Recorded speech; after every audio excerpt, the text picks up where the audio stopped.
Hey guys, this is Scuba Chris. Remember I just picked up the my Daiso, my new Daiso rig.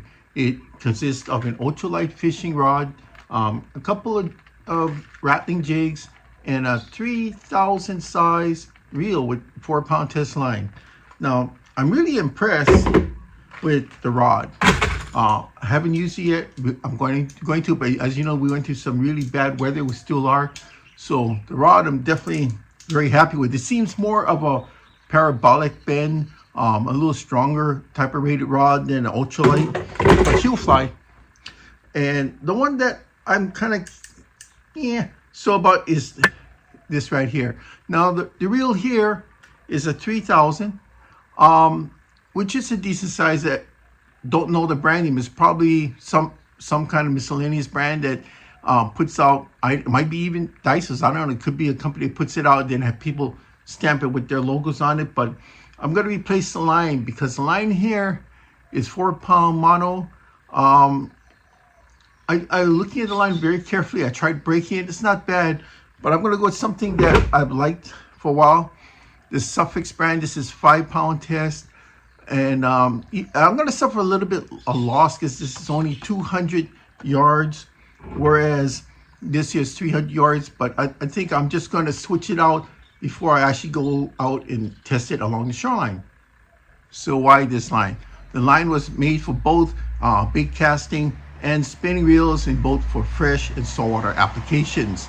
Now this line does combine toughness with visibility of fluoro, because it is a fluoro type of hybrid, and it's going to have the attributes of monofilament as well. So what does this mean? It means that it's going to still have the high abrasion resistance.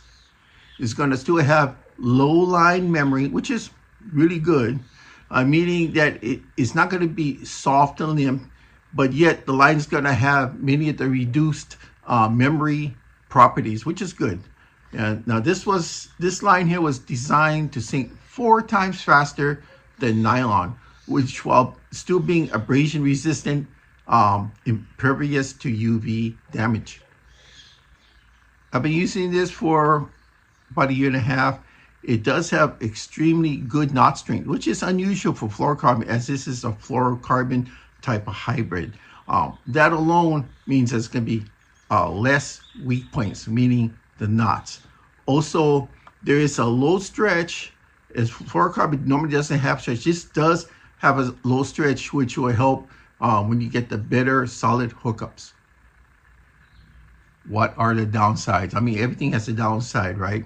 Well, it's the price. Now, the price here is more than your typical mono or your fluorocarbon, but it's not that much more. I waited for it. It was on sale, and I got 3 of these. I got 3 of these for, I think, was $10 or $12 for the 3. So I jumped at it. So what I'm going to do is I'm going to use my spooler. I'm going to strip out the monofilament line here, and I'm going to replace it with the fluoro stretch instead. I have shown this so many times in other videos on how to strip it out. I thought I'll spare you people and just do the work because it didn't take long, and here it is.